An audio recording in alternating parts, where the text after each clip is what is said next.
Have you ever gotten that feeling that the history you learned in school is, well, missing a few pages? We're about to go digging through the government's top secret files. And trust me, what's in them doesn't just add to the story, it completely changes it. I want you to think about it like this. What if the official version of events isn't the whole truth, but more like a story told by the victors? A story where inconvenient evidence gets buried and uncomfortable truths get locked away. That's exactly where we're going today. You know, there's actually a term for this kind of stuff: subjugated knowledge. It's a fancy way of saying these are the truths that were purposefully hidden because they just didn't fit the nice, clean national story we're all supposed to believe. So, let's go dig some of them up. All right, first up, we're opening a file that takes us right into the heart of the Cold War. We all know it was a scary time, but these documents show the world was hanging by a thread, and that thread was way, way thinner than anybody knew. So, picture this. It's the 1960s. JFK is warning everyone about how terrifying a world full of nuclear weapons would be. So the government decides to run this deeply secret test called the Nth Country Experiment. They wanted to know what's really stopping anyone from building a nuke. Is it some secret formula, or is it something else? And here are the actual declassified rules for the experiment. Look at that secret stamp. This was the real deal. Their goal was to design a fully functional nuclear bomb. But here's the craziest part. The scientists they hired could only use information that was publicly available. No classified documents, no secret briefings, nothing. So did they do it? Oh yeah, and it was terrifyingly easy. A few brilliant young physicists with no security clearance designed a working bomb in just a couple of years. The experiment proved a chilling point. The secret to the bomb wasn't the knowledge that was already out there. The only thing stopping the world from being flooded with nukes was getting your hands on the raw materials. But look, the danger wasn't just about more countries getting the bomb. Fast forward 20 years to the 1980s, and the world almost ended because of a simple, terrifying misunderstanding between two superpowers that were already loaded for bear. It all went down in November of '83. NATO was running this war game called Able Archer 83. On the surface, it was just a drill, but they added some new, incredibly realistic details, like radio silence, practicing brand new nuclear launch procedures, and airlifting thousands of troops. The Soviets, who were already completely paranoid about a surprise attack, saw this and, well, they thought it was the real thing. They started prepping their own nukes for launch. And don't just take my word for it. This quote is from a declassified report written for the president himself. His own intelligence advisors admitted it. The scare was very real. We were on a hair trigger, and we'd stumbled closer to nuclear war than almost anyone imagined. You know, these files show that the biggest threats don't always come from our enemies overseas. Sometimes, as we're about to see, the call is coming from inside the house. Okay, this next story sounds like it's straight out of a political thriller. It's called The Business Plot.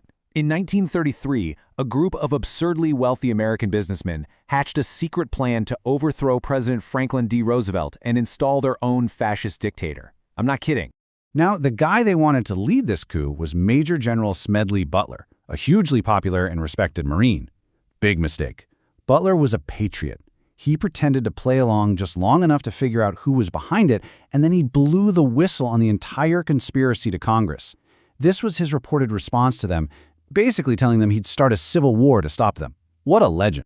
So the coup failed, obviously, but it raises a chilling question. What if you didn't need an army? What if you could subvert democracy in a much quieter, more sinister way, by controlling what people think? And that brings us to Project MKULTRA. For over a decade, the CIA ran this top-secret program to figure out how to control the human mind. We're talking hypnosis, sensory deprivation, and yes, dosing unsuspecting American citizens with drugs like LSD to see what would happen. The whole twisted affair only came out years later during these bombshell Senate hearings. Can you imagine? The public found out for the first time that their own government had been running secret mind control experiments on them. And here's the kicker. We will probably never know just how deep this rabbit hole went. Why? Because right as investigators were starting to sniff around in 1973, the director of the CIA ordered most of the files destroyed, a deliberate, calculated move to literally erase a whole chapter of history. All right, let's open our next file. In the early 70s, the CIA director told his staff to make a list of everything the agency had ever done that was, let's just say, outside its charter. The result was this massive report, which they secretly called the Family Jewels. And when these family jewels were finally declassified, they were shocking. We're talking about the CIA bugging the embassies of its own allies, spying on the UN, and straight up breaking into foreign embassies right here on US soil. This wasn't just about fighting the Cold War. This was the agency going completely off the rails.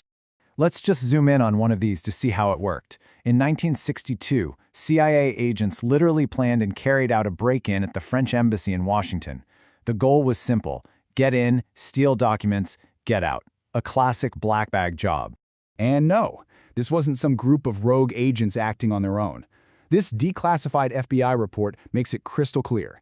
This operation was briefed and approved at the very highest levels of government, all the way up to President Kennedy himself. So, we've seen how truths can be hidden away in secret files for decades. But what we're about to see is maybe the most frightening part of all.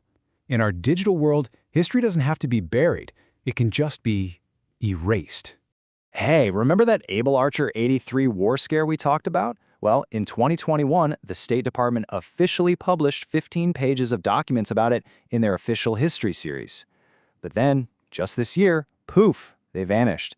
The State Department quietly re-uploaded the volume online, but with those 15 pages on the nuclear scare completely gone.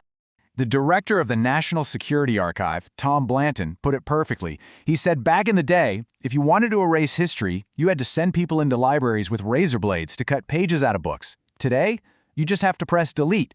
It's a terrifying thought, isn't it? How fragile our own history has become. And really, that's the question that keeps me up at night. We've just scratched the surface. A near-miss nuclear war, a plot to overthrow the White House, illegal mind control experiments. If the official record of an event that almost led to Armageddon can just be deleted from the internet, it really makes you wonder, what else don't we know? And what other parts of our own story are just one click away from disappearing forever?